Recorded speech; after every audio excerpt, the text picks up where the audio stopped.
Bismillahirrahmanirrahim. Assalamualaikum warahmatullahi wabarakatuh. Bersua dalam berita perdana malam ini saya Ahmad Nurul Airi Hajirani. Dan saya Haryanti Jematusin. Berita-berita utama malam ini. Majlis Bersama Rakyat dan penduduk negara Brunei Darussalam yang berada di United Kingdom dan era memberikan peluang keemasan untuk berjunjung ziarah dan beramah mesra ke hadapan Majlis ke bawah Duli Yang Maha Mulia.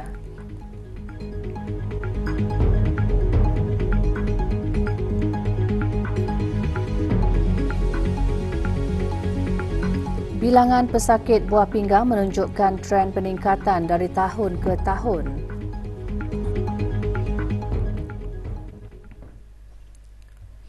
Ke bawah Duli Yang Maha Mulia Paduka Seri Baginda Sultan Haji Hassanal Bolkiah Muizzuddin Wad Daulah Ibni Almarhum Sultan Haji Omar Ali Saifuddin Sadul Khairi Waddin Sultan dan Yang di-Pertuan Negara Brunei Darussalam dan ke bawah Duli Yang Maha Mulia Paduka Seri Baginda Raja Isteri Pengiran Ana Hajah Soleha binti almarhum Pengiran Pemanca Pengiran Ana Haji Muhammad Alam akan berangkat menghadiri Majlis Bersama Rakyat dan Penduduk Negara Brunei Darussalam yang berada di United Kingdom dan era pada 28 Disember 2023 di London.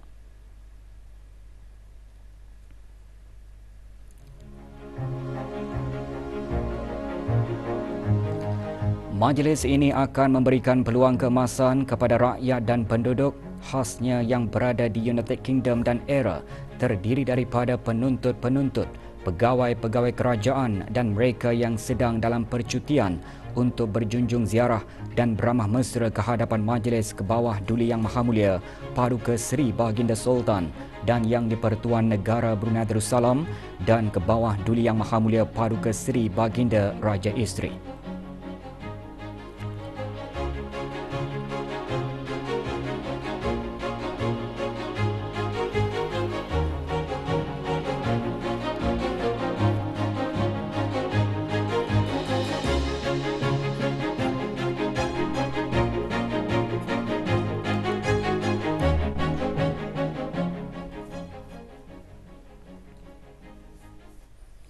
Tiga buah tapak projek iaitu 2 projek pembinaan masjid baharu dan 1 projek blok tambahan sekolah sedang giat dilaksanakan dan dijangka siap pada tahun 2024. 2 buah projek adalah di bawah peruntukan Rancangan Kemajuan Negara RKN ke-11 dan sebuah di bawah peruntukan Tabung Dana Pembinaan Masjid.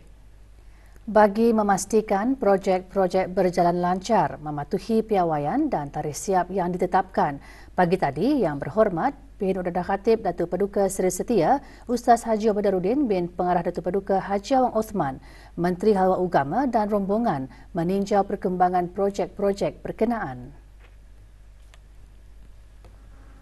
Rombongan memulakan lawatan ke tapak projek pembinaan Masjid Baharu Kampung Junjungan. Dengan kos pembinaan RM4.9 juta, masjid ini akan dapat menampung 1,600 jemaah dan dijangka siap pada hujung Januari 2024.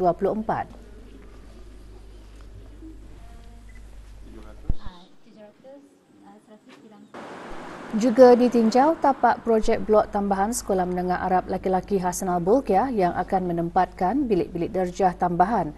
Projek dijangka siap pada suku pertama tahun 2024. Turut dipantau tapak projek pembinaan Masjid Baharu Rancangan Perumahan Negara Kampung Rimba yang menelan belanja RM3.6 juta. Dijangka siap pada November 2024. Masjid berkenaan akan dapat menampung kira-kira 2,000 jemaah.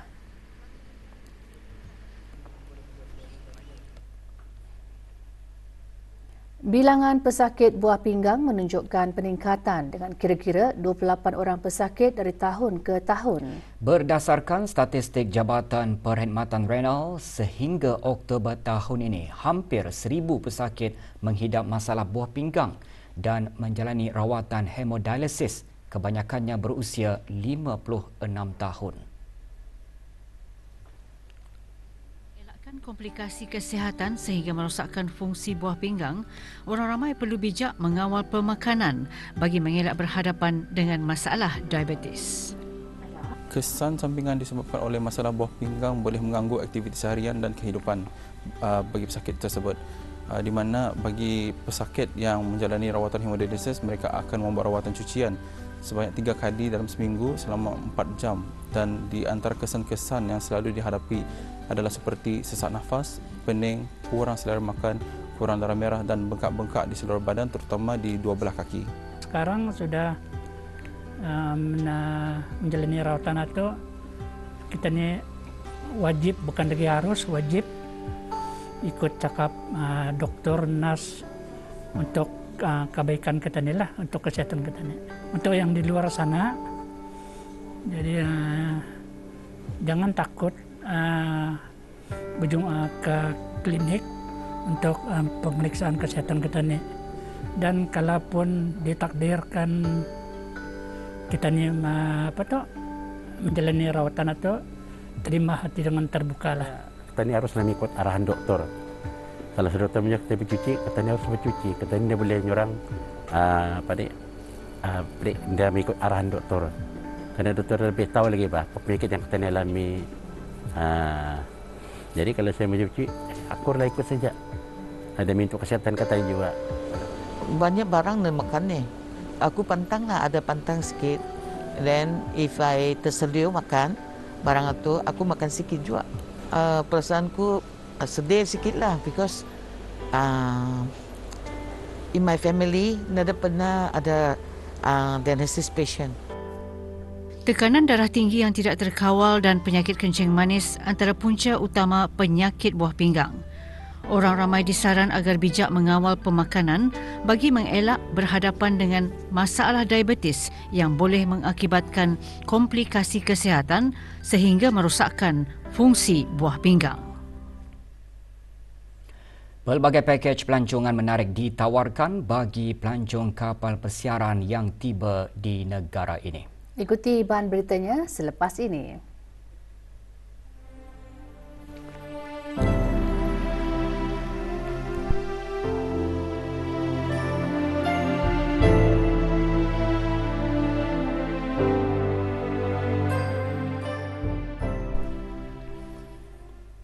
Negara Brunei Darussalam dijangka mengalu-alukan 7 buah kapal persiaran dari luar negara tahun depan dengan jadual pertama kapal persiaran akan berada di negara ini pada 30 Januari 2024. Tahun ini sahaja 7 buah kapal persiaran yang membawa lebih 15,000 pelancong antarabangsa berlabuh. Ketibaan kapal persiaran tersebut mencatatkan satu lagi kejayaan industri pelancongan negara ini yang menawarkan peluang kepada para penumpang kapal meneroka keindahan dan budaya negara. Kedatangan para pelancong juga menyumbang kepada perkembangan industri pelancongan kapal persiaran di negara ini. Kapal persiaran pertama yang tiba tahun ini, Oceania Nautica dari Cape Town, Afrika Selatan, membawa 800 penumpang. Diikuti dengan The Seven Seas Marina, Oceania Extenia dari Florida, Amerika Syarikat dan kapal Norwegian Jewel yang membawa lebih 7,000 penumpang. Terbaru, Aida Bella dari Republik Persekutuan Jerman membawa lebih 2,000 pelancong.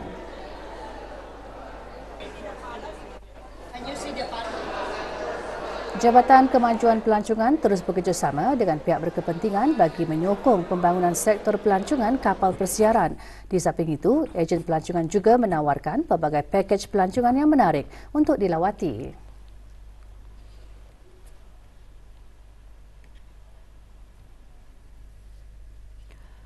Kira-kira berbaki seminggu lagi cuti persekolahan penggal ketiga akan sampai ke penghujungnya. Namun peluang itu masih dimanfaatkan terutamanya oleh ibu bapa.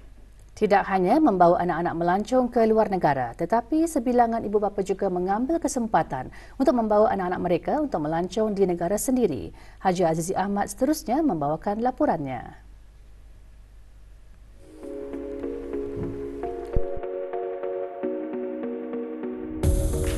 Okay, I'm excited! Yuck! I'm having fun! Pelbagai tempat menarik boleh dikunjungi di negara ini untuk mengisi masa bersama keluarga, terutamanya semasa musim cuti persekolahan. Di samping itu, pelbagai pihak turut mengisi bulan Disember dengan pelbagai aktiviti menarik. Dengan bercuti di negara sendiri, pelbagai manfaat boleh diperolehi, antaranya dapat mengenali budaya dan warisan yang terdapat di negara ini dengan lebih dekat. Berbaiknya kami boleh memperkenali negara kami boleh lebih mendalam lah. For example, pergi ke museum macam Energy Hub which is ada di bandara ni ataupun museum di belakang ni. Dan selain daripada itu pun boleh kami macam go family outing, for example ke pantai Muara, pantai Serasa, pantai di Berakas, and then macam activities. Di Brunei rasanya banyak yang hidden treasures, especially time bulan Disember, ada banyak events yang pop up yang kami boleh attend lah. It's a lot of things to discover. Banyaklah yang kami boleh go for vacation di sini. Satu daripadanya, kata ni punya duit itu berpusing.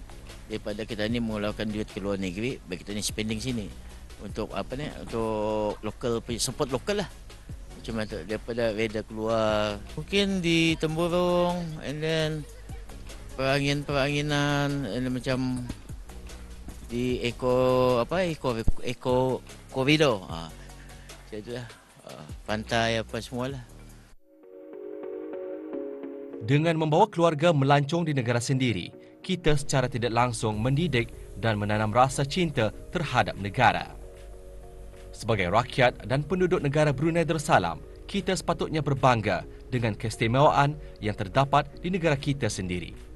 Seperti peribahasa Melayu, hujan emas di negeri orang, hujan batu di negeri sendiri.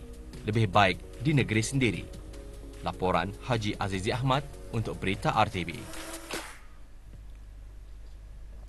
Seorang individu dikenakan kompaun kerana melanggar bab 12 Akta Kesalahan Rampaian 2021 Jabatan Alam Sekitar, Taman dan Rekreasi Jastri.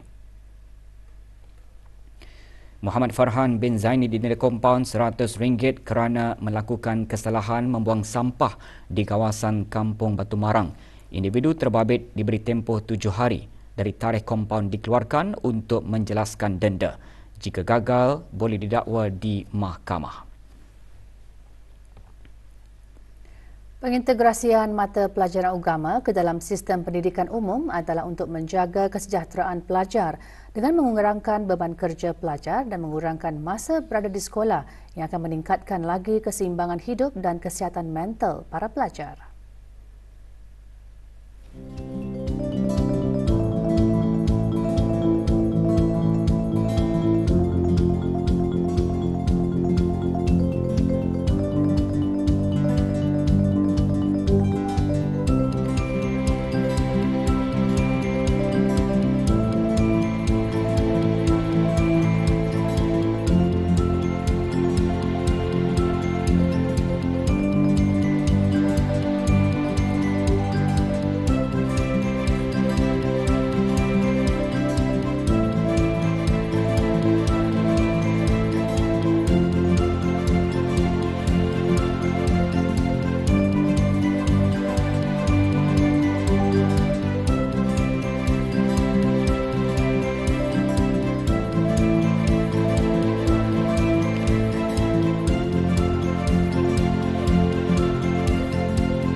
Penutupan sementara separuh jalan di Jalan Masjid Omar Ali Saifuddin dilanjutkan sehingga 31 Disember. Jabatan Kerja Raya Kementerian Pembangunan memaklumkan penutupan adalah disebabkan kerja-kerja penurapan aspal di jalan berkenaan yang masih dijalankan dari pukul 7 malam hingga 6 pagi. Sementara itu, sebahagian jalan di Simpang 691 Jalan Tutong akan ditutup sementara esok hingga 29 Disember bermula pukul 7 pagi hingga kerja-kerja selesai. Penutupan disebabkan kerja-kerja meroboh struktur legasi UNN. Kerja-kerja menukar injap di Jalan 64, Simpang 57, Rancangan Perumahan Negara Lambak Kanan dan kawasan sekitarnya akan dilaksanakan hari ini bermula pukul 9 malam hingga kerja-kerja selesai. Sehubungan itu, Jabatan Kerja Raya Kementerian Pembangunan memaklumkan kawasan-kawasan terlibat berkemungkinan mengalami gangguan bekalan air atau tekanan air rendah. Sementara itu, sebahagian kawasan Kampung Bukit Panggal, Kampung Luagan Duduk, Kampung Mana Burung dan kawasan Batu 18 akan mengalami tekanan air rendah.